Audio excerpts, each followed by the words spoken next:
When multiplying fractions, all you need to do is multiply the two top numbers and the two bottom numbers. So let's do that.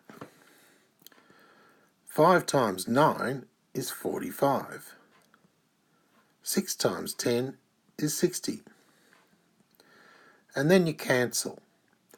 5 goes into 45 9 times. 5 goes into 60 12 times. I can keep going. 3 goes into 9 3 times.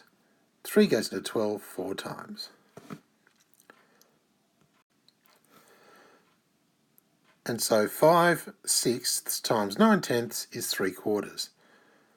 Now in the middle here we ended up with some quite big numbers. So a much better way is to try and cancel before you multiply. And you can do that with multiplying. So let's look at cancelling before multiplying. What you need to do is pick a number on the top line, a numerator, and another number on the bottom line, the denominator, and cancel them. You can cancel any number on the top with any number on the bottom, but you can't go sideways. So let's do some cancelling. I've noticed that 5 goes into 10 and 5, so I can cancel 5 goes into 5 one time, 5 goes into 10 two times. And also 3 goes into 6 and 9. So 3 goes into 6 two times and 3 goes into 9 three times.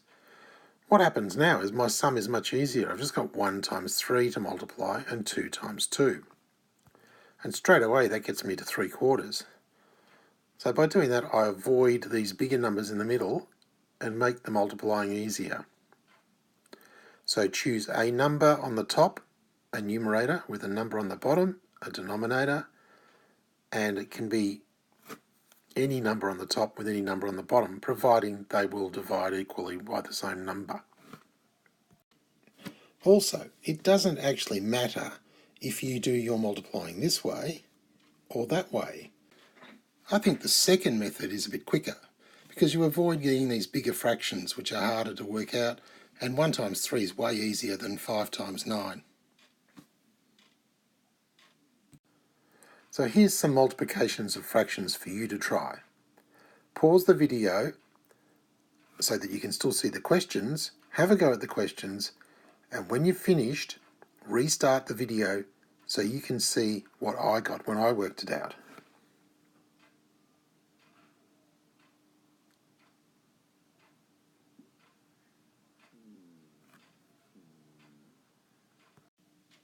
Here are my answers. See if you got the right answers, if yours agree with mine. If they do, you don't need to see the explanation. If you got any wrong, you need to continue on with the video, and on the next slide I'll show you how I worked these out.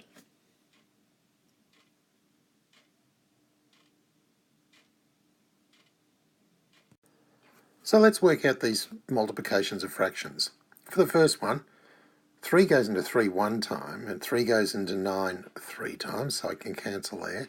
And 4 goes into 4 once, and 4 goes into 8 two times.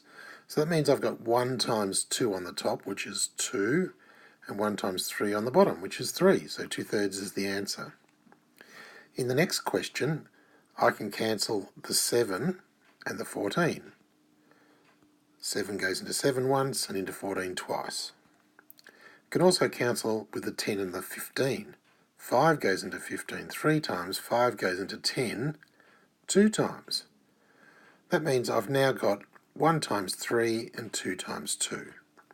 So 1 times 3 is 3, 2 2s are 4. In the next question, I can cancel the 8 and the 16. 8 goes into 8 one time, 8 goes into 16 two times. I can also cancel the 3 and the 9. 3 goes into 3 once, 3 goes into 9 three times. So that means I've now got 1 times 3, 2 times 3. Oh, so 1 times 1, 2 times 3. So 1 times 1 is 1, 2 times 3 is 6. So it's the 6th. In the last question, I can actually cancel the 12 and the 10, or the 10 and the 20, or the 12 and the 24. Or the 20 and the 24, because things will go into all of them. I might use the 12 and the 24 because I reckon that's going to give me a bigger cancelling. 12 goes into 12 once, 12 goes into 24 2 times, 10 goes into 10 once, 10 goes into 20 2 times. Oh, and I can cancel again. 2 goes into 2 once, 2 goes into 2 once. So that means I've really just got 1 times 1 and 1 times 1. Well, that just makes 1 over 1, which is just 1.